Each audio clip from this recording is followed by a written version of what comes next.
أعوذ بالله من الشيطان الرجيم بسم الله الرحمن الرحيم السلام عليكم ورحمة الله وبركاته الحمد لله الذي أرسل رسوله بالهدى ودين الحق ليظهره على الدين كله وكفى بالله شهيدا أشهد أن لا إله إلا الله وحده لا شريك له وأشهد أن محمدا عبده ورسوله اللهم صل وسلم على سيدنا محمد سيد الأنبياء والمرسلين وقائد المجاهدين وإمام المتقين ولا عدوان إلا على الظالمين.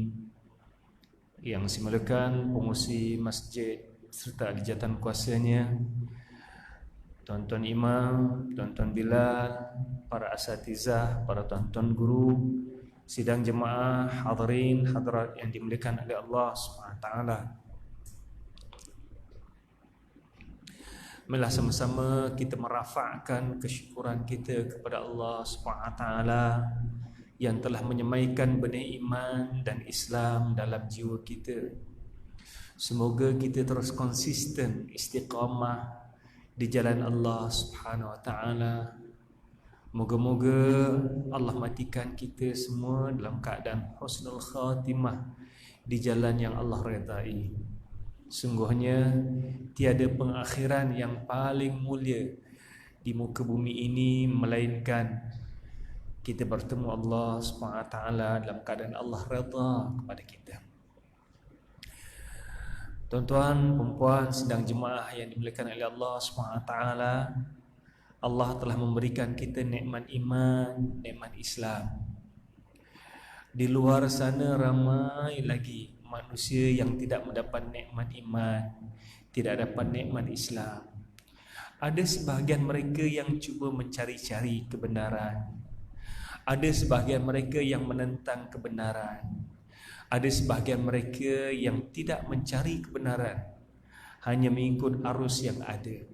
Sebab dilahirkan dalam keluarga Islam, dia jadi Muslim. Dilahirkan dalam keluarga Hindu, dia jadi Hindu. Dilahirkan dalam keluarga Kristian, dia jadi Kristian. Bahkan kadang-kala kita dengar ada orang kata, there are two things that we have no choice in our life. We are born with a specific race. We cannot choose which race that you want to be. Saya dilahirkan dalam keturunan Melayu, saya tak boleh nak jadi orang Cina. There is no choice for that. Satu lagi yang orang kata, religion. I was born in Hindu family, because of that I'm Hindu. Perkara yang kedua ini tak betul. Could be somebody was born in Hindu family, but kita yang menentukan diri kita nak jadi Hindu, nak jadi Muslim ataupun sebaliknya. Dan kita sebagai ayah dan ibu yang bertanggungjawab mencorakkan kehidupan anak kita. Kullu mauludin yuladu 'alal fitrati fa abawahu yuwahhidani au yumajjisani au yunassirani. Seorang anak dilahirkan dalam keadaan fitrah, seperti mana kain putih yang bersih, maka tergantung pada ayah dan ibunya sama ada nak jadikan dia Yahudi, Majusi ataupun Nasrani. Namun demikian, tuan-tuan, tak nafikan juga ada orang yang dilahirkan dalam keluarga Muslim, telah mendapat didikan Islam, telah belajar agama, tetapi memilih jalan untuk keluar dari agama Islam. Bulan lepas saya bicarakan di antara isu yang ditimbulkan oleh kelompok Melayu murtad, sama ada di Malaysia maupun di Indonesia. Dan saya jelaskan tentang peristiwa pensaliban Yesus, beberapa percanggahan yang berlaku dalam peristiwa persaliban Jesus dalam Bible, sehingga menjadi satu persoalan. Is it Bible true word of God or not? Apakah Bible ini benar ayat Tuhan ataupun tidak? Seorang profesor dalam bidang New Testament Bible, the Bible specialized dalam New Testament, Bud Ehrman, baru-baru ini mengeluarkan kenyataan bahawa dia keluar daripada agama Kristian. Because I strongly believe that the Holy Bible is not word of God. Cuma problem dia yang jadi masalah, dia keluar agama Kristian, dia berpegang pada akidah agnostik. Tuan-tuan, ada beza di antara ateis dengan agnostik. Ateis orang yang tak percaya kewujudan Tuhan. Agnostik pula orang tak clear whether God exists or not. Tuhan ni wujud atau tidak. So, itu agnostik. Tetapi ateis orang yang tak percaya Tuhan ni wujud. Dan di Malaysia telah pun ada Persatuan Melayu Ateis. Cumanya Persatuan Melayu Agnostik belum ada lagi. Cuma perkataan agnostik ni agak baru digunakan. So kelompok agnostik ini yang selalu mempertikaikan itu dan ini tentang ketuhanan, apakah Tuhan wujud ataupun tidak. Ada satu buku yang bagus juga untuk kita baca, Does God Exist, yang ditulis oleh Hans Kong. Walaupun buku ni nampak macam agnostik, Does God Exist, tetapi dia menjelaskan tentang sifat ketuhanan dalam berbagai agama. Cumanya kalau orang yang baru nak belajar ilmu perbandingan agama, buku ini tidak saya galakkan untuk bacalah. Lebih baik kalau nak belajar perbandingan agama ni, belajar agama basic, agama-agama dahulu. Yang ini lebih pada kajian detail tentang sifat ketuhanan dalam pelbagai agama yang dipertikaikan oleh para ulama. Okey. Yusri Yusof ada keluarkan kenyataan baru-baru ni, nyatakan bahawa wahai orang Islam, kamu yakin Quran kamu lengkap? Betul lah? Betul lah? Betul bang? Yakin tak? Quran lengkap. Abang yakin Quran lengkap? Kalau abang yakin Quran lengkap, kenapa dalam syariat Islam masih lagi kamu semua orang Islam rujuk kepada hadis Nabi? Kenapa perlu rujuk pada hadis Nabi? Bukankah itu bukti Quran tidak lengkap?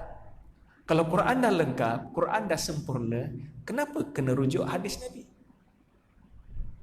Soalan pertama. Ini orang Melayu yang belajar agama, tuan-tuan. Murtad. Keluarkan kenyataan ni. So, kalau kamu yakini Quran lengkap, kenapa kamu rujuk kepada hadis Nabi? Yang kedua, kamu meyakini Quran wahyu Tuhan. Dan kamu meyakini hadis daripada Muhammad. Disebut Muhammad, saya kod nama Muhammad ni sebab kita kena beradab dengan Nabi. Boleh cakap Nabi Muhammad, Rasulullah, tapi saya cuma kod cara dia bercakap.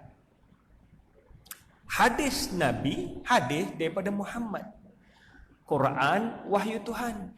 Berarti syariat Islam kebanyakannya datang dari Muhammad, bukan dari Tuhan. Berarti agama ini agama yang datang daripada pemikiran Muhammad, bukan perintah Tuhan. Macam tahu je. Tengok macam mana dia nak cuba putar belit. Cuma malam ni tuan-tuan, saya bagi tuan-tuan balik fikir soalan ni.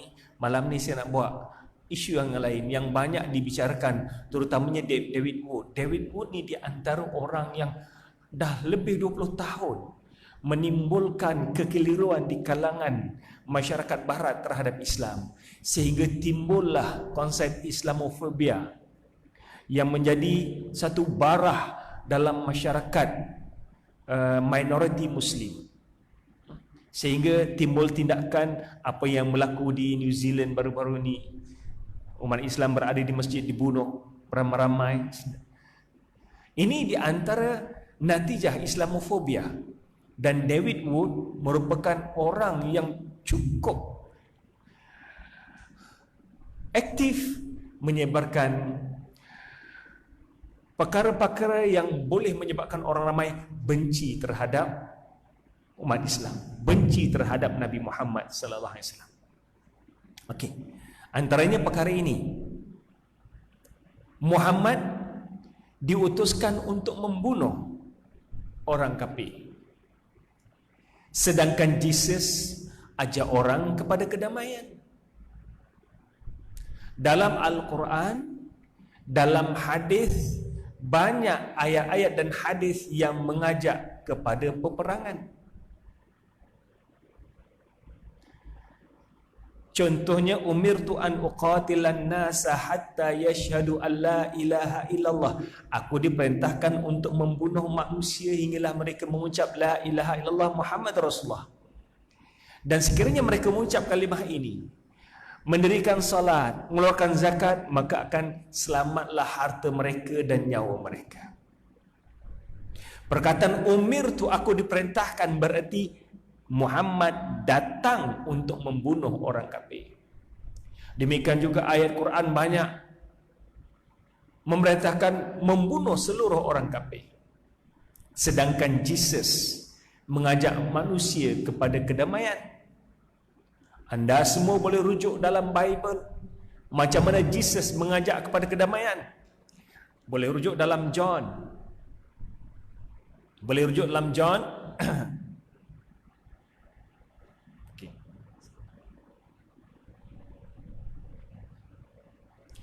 Boleh rujuk dalam John chapter yang ke-15 ayat yang ke-12. My commandment is this, love one another just as I love you. John chapter 15 ayat 12. Berkasih sayanglah antara satu sama lain seperti mana aku menyayangi kamu semua. Nampak tak bagaimana Jesus menyuruh pada kedamaian, kepada kasih sayang? Dalam Mark chapter 12 ayat 31. The second most important commandment is this, love your neighbor as you love yourself. There is no other commandment more important than these two. Perintah yang kedua yang penting ialah sayangilah jiran kamu seperti mana kamu sayang kepada diri kamu sendiri. Dan di sana tidak ada lagi perintah yang lebih penting daripada dua perintah ini. Jadi kedua-dua ayat ini sebagai contoh bagaimana Jesus mengajak manusia kepada kedamaian. Sedangkan Muhammad mengajak manusia kepada peperangan. Siapakah orang yang boleh kita jadikan contoh? Orang yang mengajak kepada peperangan, pembunuhan macam Muhammad sehingga timbullah kelompok-kelompok pengganas, ataupun orang yang menyuruh pada kedamaian seperti mana Jesus?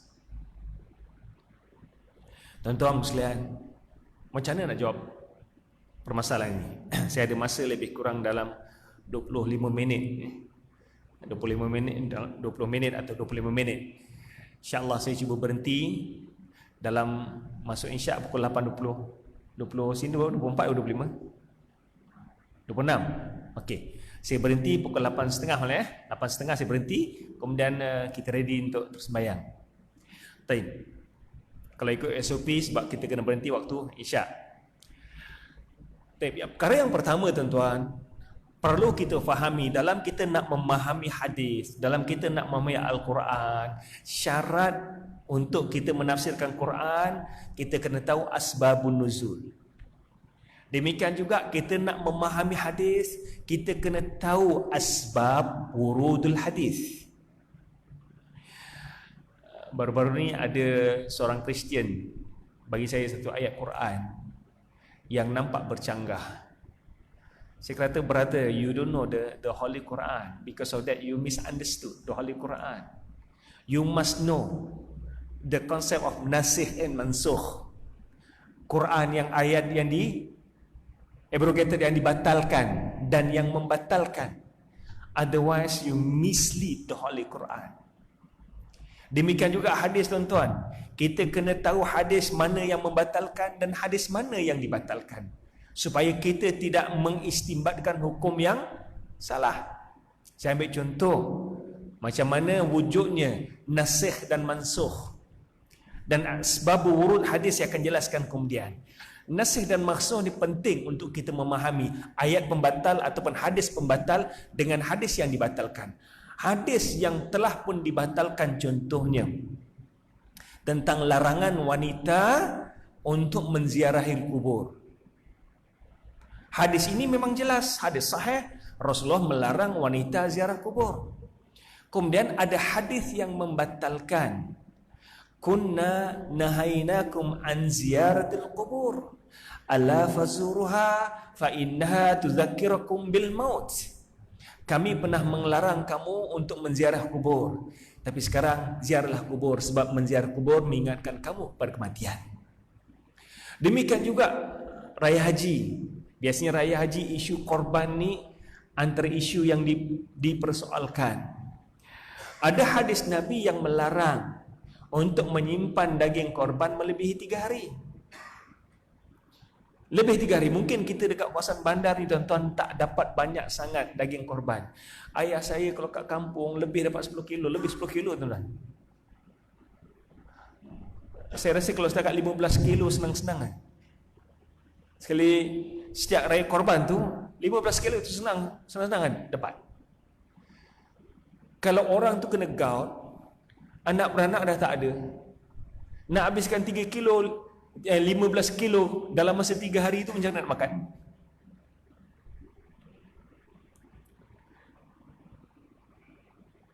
Sedangkan hadis ini telah pun dibatalkan oleh hadis yang lain. Kunna nahainakum anid dikhar ala fadakhiru. Kami pernah melarang kamu untuk menyimpan daging korban melebihi 3 hari. Sebab ramai jiran-jiran yang kelaparan. Kenapa kita nak simpan daging korban? Bagi daging ni pada orang yang memerlukan. Tidak sepatutnya kita simpan dalam keadaan saudara kita, jiran kita kelaparan. Namun apabila umat Islam telah pun berkembang, harta makin mewah, orang miskin makin kurang, bila korban makin banyak korban, sedangkan orang yang miskin tak ramai, perlu disimpan, maka simpanlah. Dikala itu Rasulullah SAW memerintahkan para sahabat untuk menyimpan daging-daging korban. Ini ambil contoh bagaimana nasikh dan mansukh itu penting, supaya kita fahami. Demikian juga dalam Al-Quran, banyak ayat Quran yang telah pun dimansukhkan. Contohnya ayat wala taqrabus salata wa antum sukara. Jangan kamu datang solat, jangan kamu sembahyang dalam keadaan kamu mabuk. Kalau tuan-tuan memahami ayat ini, indication yang boleh kita fahami bahawa okey, kalau tak solat kita boleh mabuk. Tetapi ayat ini telah pun dibatalkan oleh ayat yang lain.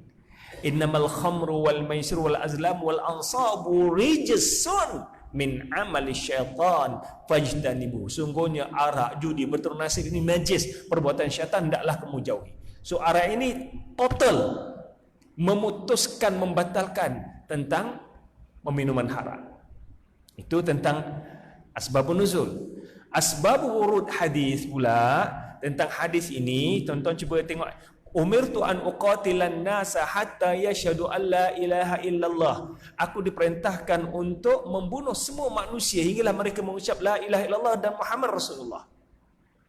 Perkataan umirtu, aku diperintahkan, an uqatila, untuk qatala, untuk membunuh, memerangi an-nas. Macam mana kita nak faham hadis ni? Hadis ni betul, hadis sahih riwayat Bukhari dan Muslim, no doubt on that. Cuma hadis ini disebutkan oleh Rasulullah SAW waktu peperangan. Jadi waktu perang, bunuh semua musuh-musuh kamu. That's number one. Number two, apa yang diulas oleh Dr. Yusuf Qardawi, saya galakkan tuan-tuan baca buku ini, Fiqhul Jihad, yang ditulis oleh Dr. Yusuf Qardawi, telah pun diterjemahkan dalam bahasa Melayu dan diterbitkan oleh PTS. Kalau kita rujuk, tuan-tuan tengok baris yang kedua tu, An-Nas. Uqatilu An-Nas. An-Nas, dia sama dengan bot. An-Nas ni ada perkataan alif lam. Dalam bahasa Inggeris boleh terjemahkan D-T-H-E. Cuma kita tidak ada konsep ni dalam bahasa Melayu. Ambil contoh saya kata ni bottle. I'm looking for a bottle. So tuan-tuan boleh bagi saya apa-apa botol sebab saya just nak cari botol. Tetapi bila saya kata I'm looking for the bottle, saya cari botol yang tertentu. Botol saya hilang. Saya nak botol saya, bukan sebarangan botol. Perkataan alif lam sama dengan the. Jadi bila Rasul sebutkan umirtu an uqatila an-nas, bukan nasan. Seandainya hadis itu berbunyi umirtu an uqatilan nasan, aku diperintahkan untuk membunuh semua manusia. Maksudnya general manusia, regardless dia ni zimmi ataupun harbi, wajib dibunuh. Tetapi hadis ini ada spesifik an-nas. Sebab itulah Dr. Yusuf Qardawi menyatakan perkataan an-nas, manusia, disebutkan dalam hadis ini adalah secara khusus. Ini merujuk kepada kelompok musyrikin yang menindas dan menyeksa umat Islam di awal dakwah di Mekah dahulu. Oleh itu maksud hadis ini, perangilah semua orang musyrikin yang memerangi kamu. Bukan suruh bunuh semua orang kafir. Cumanya kalau orang yang tak tengok konteks bahasa Arab, dia tengok hanya terjemahan hadis ini, dan ini masalah utama orang Kristian yang dikenali sebagai umat terjemahan. Sebab dalam kitab mereka pun tidak ada kitab asli. Bert Herman menyatakan bahawa the original text of the Holy Bible is not longer exist. Original text Bible dah tak wujud dah.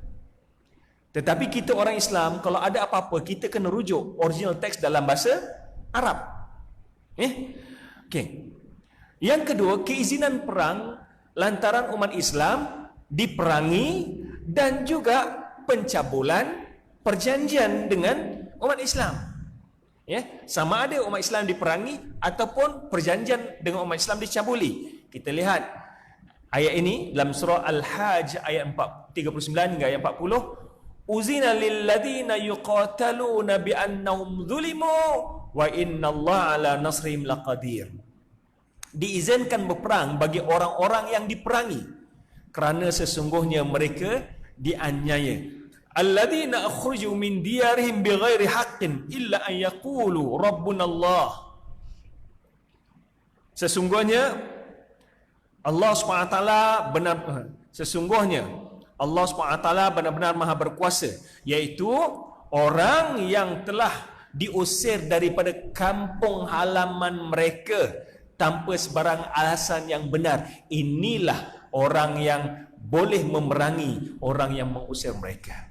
Jadi ayat ini menyatakan bahawa keizinan perang kerana mereka diperangi. Yang kedua, keizinan perang kerana perjanjian damai yang dimeteraikan dengan umat Islam, mereka cabuli. Kita akan lihat contoh lebih detail nanti. Ala tuqatiluna qauman nakathu. Perkataan nakathu maksudnya mencabuli. Ala tuqatilu qauman, mengapakah tidak kamu memerangi qauman, kelompok manusia, nakathu aimanahum, yang telah pun mencabuli aimanahum, janji mereka, perjanjian mereka.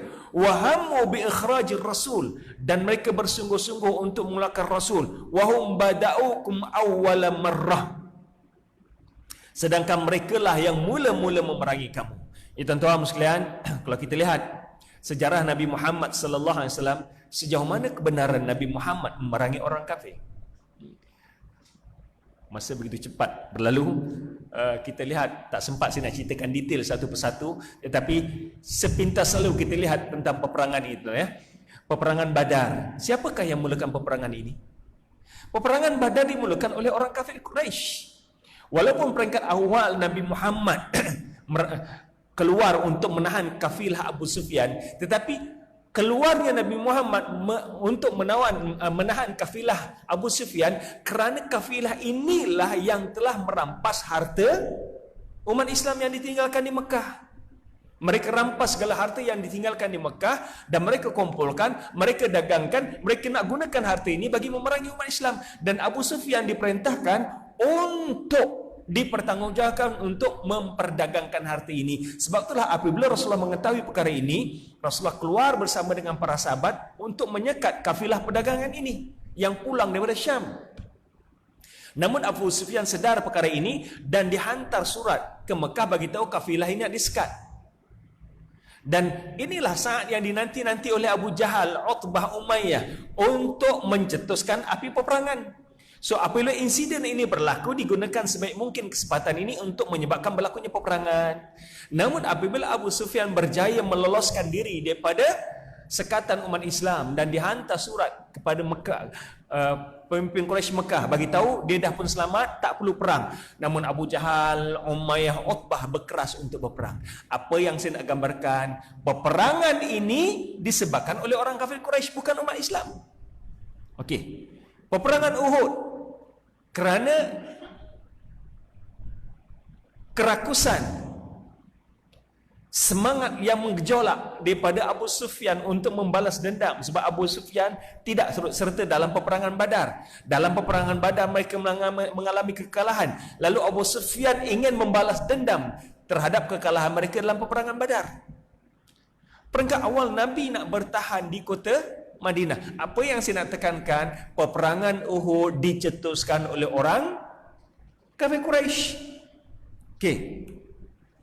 Peperangan Ahzab juga tercetus kerana orang kafir Quraisy bergabung dengan orang Yahudi dan suku Arab yang lain memerangi umat Islam. Bahkan umat Islam berkampung di kota Madinah. Dinamakan perang Ahzab sebab adanya tentera bersekutu yang bergabung. Dinamakan peperangan Khandak sebab Nabi Muhammad menggali parit bersama dengan para sahabat. Berbulan-bulan lamanya menggali parit ini sebagai kubu. Dan Nabi bertahan di kota Madinah nak gambarkan bahawa memang benar hakikat bahawa orang musuh-musuh Islam, orang Yahudi, orang kafir Quraisy memerangi umat Islam. Mereka yang mencetuskan peperangan ini. Poin yang keempat, peperangan dengan orang Yahudi. Sama ada peperangan Khaybar, peperangan Qainuqa, peperangan Quraizah dan juga Bani Nadir. Kesemua peperangan ini disebabkan oleh pencabulan perjanjian yang mereka lakukan dengan Nabi Muhammad.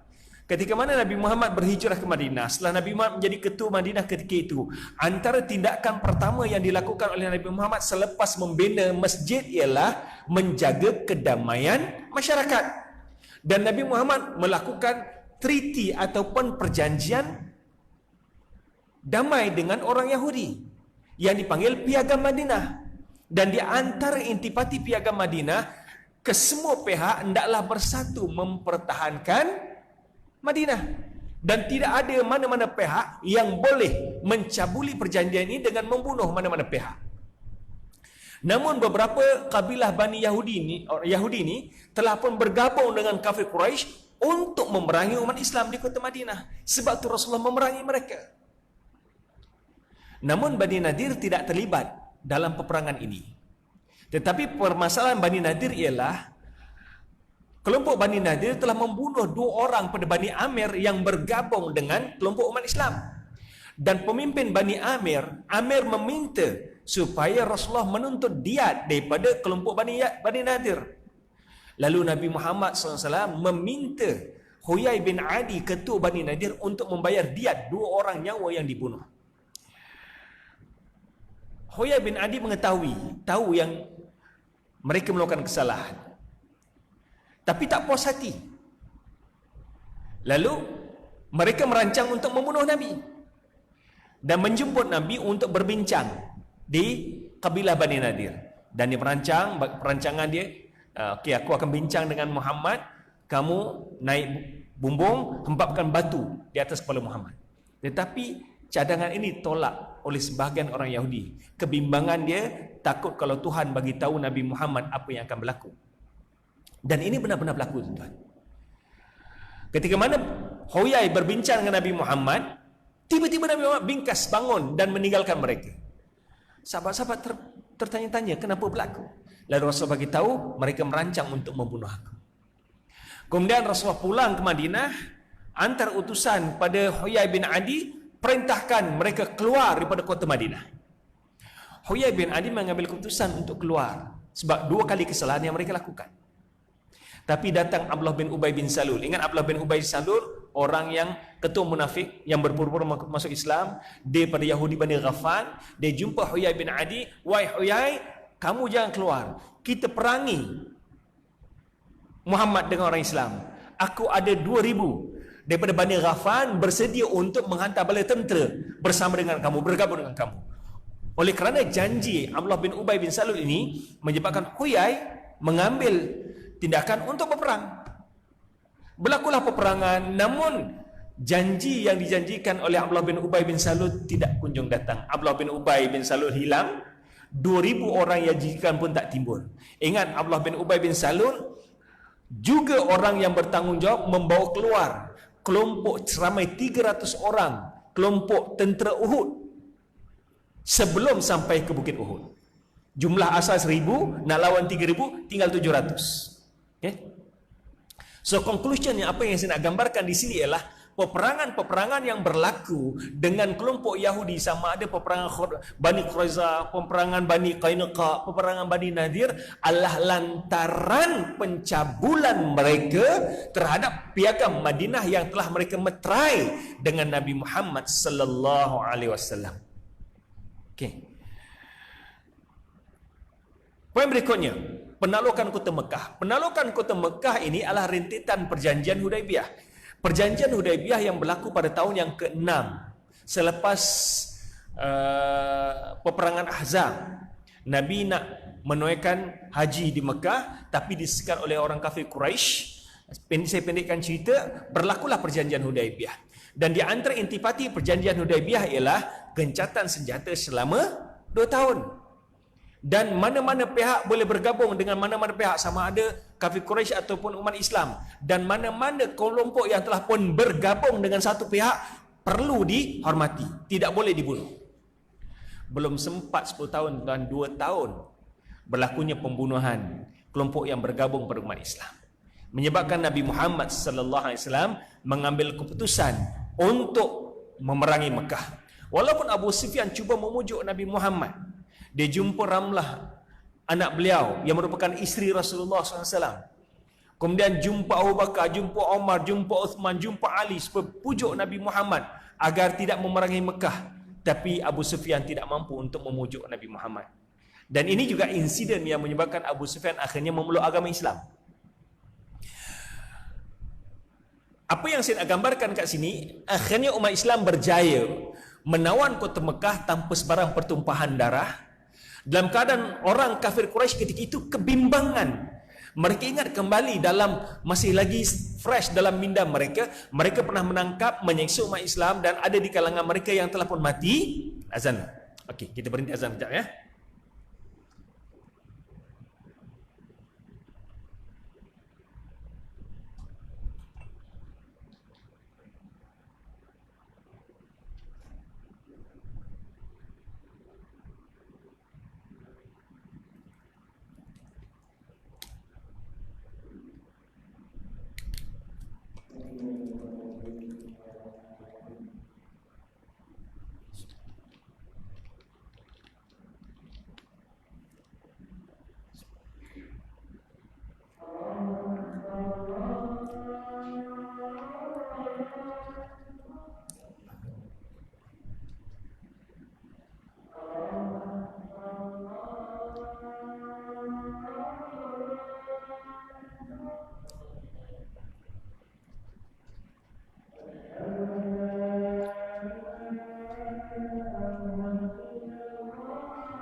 Asyhadu anna Muhammadar Rasulullah.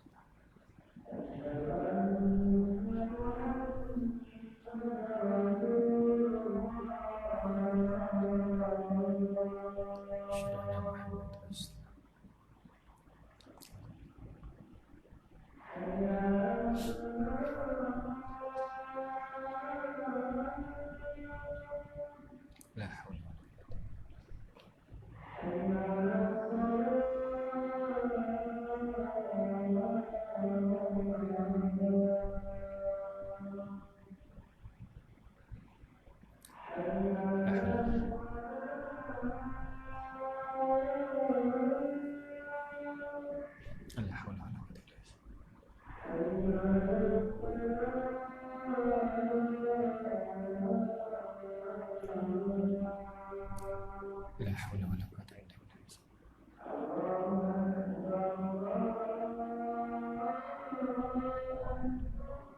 Allahu akbar, Allahu akbar.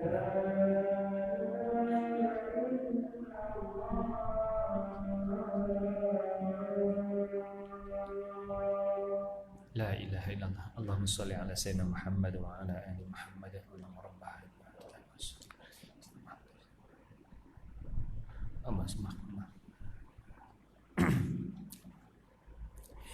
Baik, tuan-tuan sekalian, saya sambung sikit ya.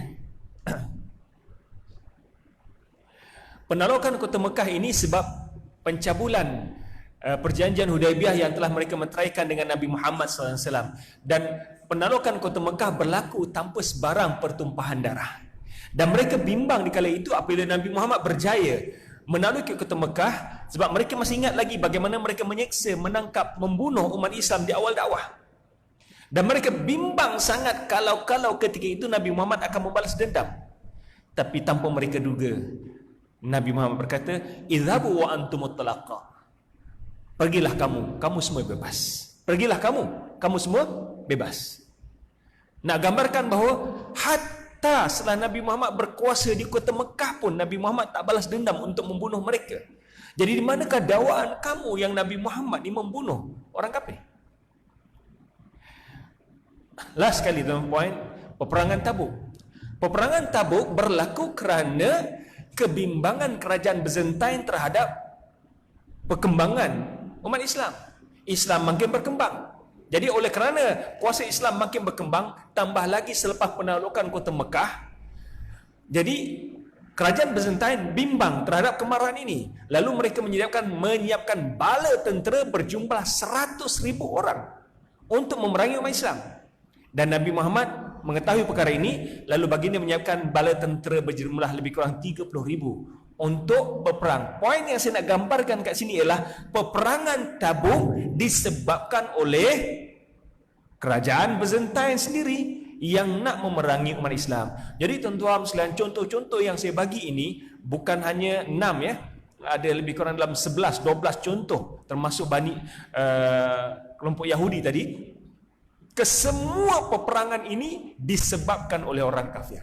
Tidak ada satu peperangan pun yang disebabkan oleh Nabi Muhammad.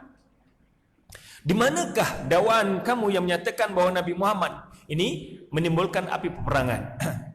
Tuan-tuan sekalian, poin-poin ini saya dah upload dekat YouTube. Kalau siapa nak tengok boleh tengok dekat isu Melayu Murtad yang ke-9, Islam penyebab berlakunya keganasan di dunia. Siapa yang nak tengok boleh tekan dekat hashtag Dr. Zaifuddin. Ada setakat ni sudah upload lebih kurang dekat 150 video. Ada yang panjang, ada yang pendek lah. Yang akhir-akhir ni banyak saya upload video-video program dengan Akim. Sama ada perbandingan agama ataupun mukjizat saintifik Al-Quran. InsyaAllah dalam pertemuan akan datang, kalau Allah panjangkan umur, saya akan sambung etika peperangan dalam Islam. Sebelum kita lihat sejauh mana kebenaran dakwaan bahawa Bible tidak ada menganjurkan ayat peperangan. Saya yakin tuan-tuan, kalau tuan-tuan baca ayat-ayat Bible ni, subhanallah, banyak keganasan-keganasan yang berlaku ini sama apa yang diajar oleh Bible. Sedangkan etika peperangan dalam Islam, Rasulullah SAW mengajar etika dalam peperangan. Dan untuk makluman tuan-tuan, Islam satu-satunya agama di dunia ini yang mengajar etika peperangan. Sekali lagi saya ulang Islam satu-satunya agama dunia ini yang mengajar etika peperangan. Tidak ada mana-mana agama di dunia yang mengajar etika peperangan seperti mana yang diajar oleh Islam. Sekian saja untuk kali ini. Wallahu a'lam bishawab. Moga-moga hidup kita mendapat berkat rahmat daripada Allah Subhanahu wa taala. Aku qouli hadza wa astaghfirullahalazim lakum wa lisairil muslimin wal muslimat wal mu'minin wal mu'minat fastaghfiruhu innal ghafurur rahim. Kita akhiri majlis tasbih farah Rasulullah. Bismillahirrahmanirrahim. Illal ladzina amanu. Assalamualaikum warahmatullahi wabarakatuh.